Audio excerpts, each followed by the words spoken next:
Hello and welcome to Mind, Body, Sleep, the podcast for anyone out there who wants to understand and recover from insomnia using a holistic perspective.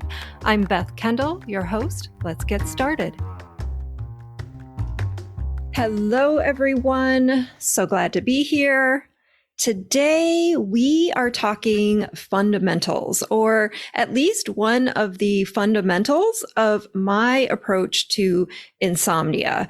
But first, I have to tell you, because this is really big news, that I have joined the Peloton revolution. If you're not familiar with Peloton, it is a company that sells exercise equipment, and I bought one of their stationary bikes a while back. It's quite nice. It has this big screen attached to it that you can join classes on with all of these great instructors without ever having to leave your home, which is pretty amazing when you live in the Arctic of Minnesota. But this is newsworthy for a couple of reasons. The first is I've never really been a big biking fan. It's just never really been my thing. After I retired from my ballet career, I took up running, and that became a huge passion for me in so many ways. I used to say that running was like my exercise, coffee, Prozac, and red wine all wrapped into one until I crashed with Lyme disease in my early 40s. And after I recovered from that, running wasn't really a viable option anymore, at least long distances. So I had to find another thing, right? Some sort of cardio workout that I could do. So I ordered this Peloton bike a while back, and I was pretty skeptical that I would like it, but it had this really good refund policy. So I was like, okay, I'm going to try it. And now I love my Peloton. Like, I have joined the Peloton cult completely, and I absolutely love it, even though it has to sit in my living room, so it's pretty ugly to look at. I really wish they made it in white. But the whole reason I'm telling you this is that not only have I become a biking person and a semi-morning person, but I am also working out early as well. Now, I realize that to most people, this would not be big news, but in my world and in my life, this is something that I never thought would happen, because nights were always such a struggle for me. Even when I was in a good stretch of sleep, I was still just outrageously groggy and out of it, and didn't feel particularly functional until somewhere around noon. So the fact that I'm recording this podcast at 9:30 in the morning and have already done my workout kind of blows my mind. And I really did not force or try to make this happen. It just naturally evolved on its own, probably because I wasn't trying to force anything. I always secretly wanted to be more of a morning person, but once I finally accepted and even embraced that I was not a morning person, of course, this is exactly when I turned into a morning person. So go figure. But if there's anyone out there feeling like I was, wondering if you're ever not going to feel like a zombie in the morning, stay open to what's possible, because I still can't believe this is my life after 42 years of insomnia. Okay, so back to our original programming. Today, I want to go deeper into how I view insomnia, what it is, and how it happens. In episode 1, I talked about my 3 core philosophies. You can go back and listen to those, but to give you a recap, the first one is insomnia is based in survival. Second, sleep is a passive process. And lastly, our brains are changeable. These three philosophies inform everything that I do, but today I'm going to focus on the first one, which is how and why I believe insomnia is based in survival. Now, do make sure to listen until the very end because there are some important caveats that I see my students get stuck on with this information, and I want to help you avoid that if possible. Okay, so you've probably heard me talk about insomnia in a couple of different ways. Sometimes I call it a fear of not sleeping or a fear of being awake at night, a learned fear response, a conditioned fear response, a habituated fear response, a conditioned arousal response. All of these accurately represent my views, but they don't really get to the heart of what's causing the conditioned hyperarousal response, which is a perceived threat. The brain is interpreting danger in the form of wakefulness, so it creates hyperarousal, which paradoxically keeps us awake. So even though wakefulness in and of itself isn't inherently unsafe, the brain has linked this with danger.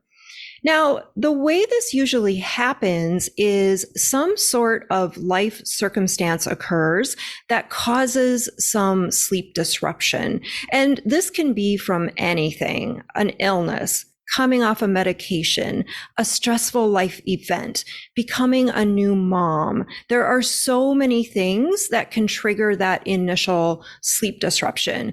Maybe someone experiences a single sleepless night, but they've never been through something like that before. So it becomes a very emotionally charged event. And during this period of disruption, something in our relationship to sleep starts to change. We suddenly become worried about it or concerned that something's wrong. A little seed of fear gets planted in the mind about our own ability to sleep. And we unintentionally start engaging with it from a place of effort versus effortlessness. Now, many people assume it's the event that caused their insomnia, but it's actually our response to the event or how we engage with it that creates the initial fear of not sleeping. And this makes a lot of sense because what we tend to do is problem solve sleep like we would all of our other life problems, right? I was so good at creating insomnia because I'm such a good problem solver. We start researching sleep. We implement all the right things, all the sleep hygiene. We start following biohackers. Maybe we start going to doctors or other practitioners. We get acupuncture. We take all the supplements. Maybe we take medication. And all the while, this is confirming the brain's perception that wakefulness is a threat. Slowly, wakefulness gets linked with danger. So then anytime the potential threat of not sleeping comes on the horizon, the brain kicks into hyperarousal to alert you to that possibility. We get stuck in a perceived danger loop where the more we don't sleep, the more we try to sleep, and the more the brain truly believes we're in danger. As the link between not sleeping and danger gets stronger over time, hyperarousal becomes conditioned to happen automatically. That's why you get that super weird experience of feeling sleepy on the couch and then wide awake the minute you hit the pillow. It's the perceived danger response kicking in on behalf of your amazing, diligent brain. Now, this is important to understand because it's hard to break out of this loop if you don't understand why you're in it. Your brain will want to believe that there's something very physically broken within you, and it was that initial sleep disruption that changed everything. And something did change, but it has nothing to do with your body's ability to sleep. It has to do with the addition of this perceived danger response. Of course, do always check things out with your doctor because there are very real physical causes of chronic sleep disruption. But I'm talking about chronic insomnia, which I view as a fear or anxiety of not sleeping. Now, the idea of conditioned threat responses isn't really new. I was first introduced to it through Annie Hopper's book, Wired for Healing, which was a great book. Annie Hopper is the founder of DNRS, which stands for Dynamic Neural Retraining System. I then started reading a lot of Dr. John Sarno's work on TMS, which stands for the mind-body syndrome, and how it relates to chronic pain.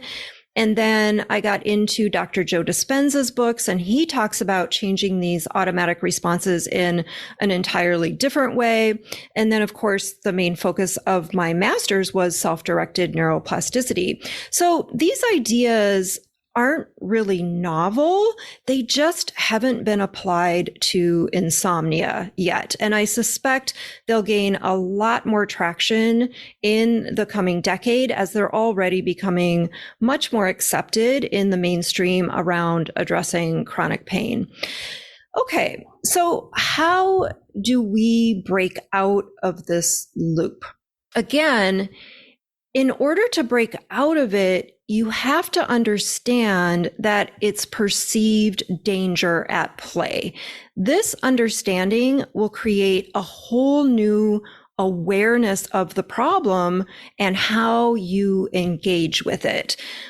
Many people try to address insomnia by fixing sleep directly.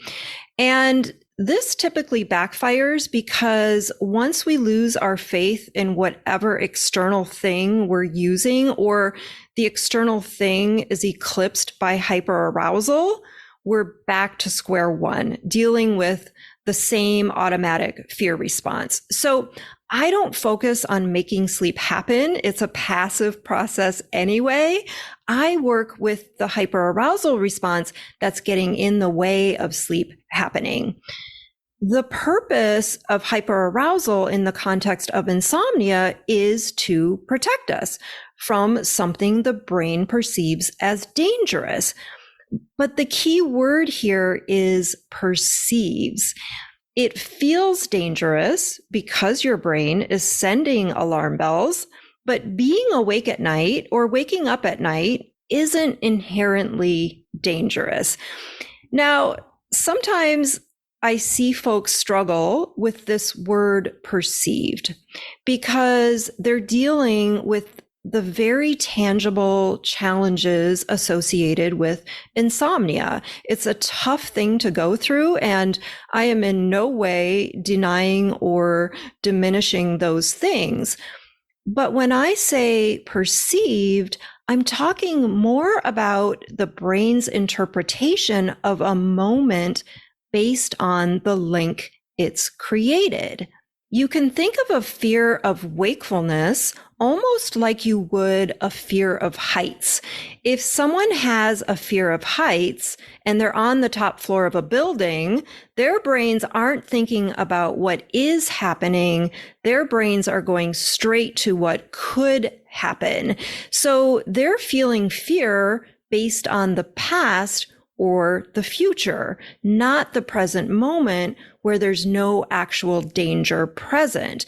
And this is normal. We want our brains to work this way, but it's also why it's important to understand what your brain is doing in the here and now, because the now is where we have the ability to effect change and create a new experience around what the brain perceives as dangerous. Now, a lot of times my students grasp this concept really well, but then there's this tendency for effort to shift in a new direction. So maybe there's less effort towards fixing sleep directly, but then it becomes, okay, let's hurry up and show the brain that everything is fine so I can sleep again. But survival responses really don't work like that. It's not an overnight process. We shift a fear through understanding, awareness, consistency, and small incremental shifts over time. And we wouldn't want our safety systems to work any other way, because we are literally creating new neural pathways in the brain. And isn't it just remarkable that we have the ability to do this? We are no longer at the mercy of our reptilian brains. We have the potential to unlearn these fears, which never ceases to amaze me. So that wraps up today's episode on perceived danger. Thanks a lot for being here. I'm Beth Kendall, and this is the Mind, Body, Sleep podcast. Bye for now. Thanks for being here today. If you love what you heard on today's episode, don't forget to hit the like button and subscribe to the podcast. And if you need more support with your sleep, join me in the Mind, Body, Sleep mentorship. This 3-month one-on-one program will transform your relationship with sleep so you can get back to living the life that you love, free from the fear of not sleeping. Head on over to bethkendall.com for more details. I'll see you next time.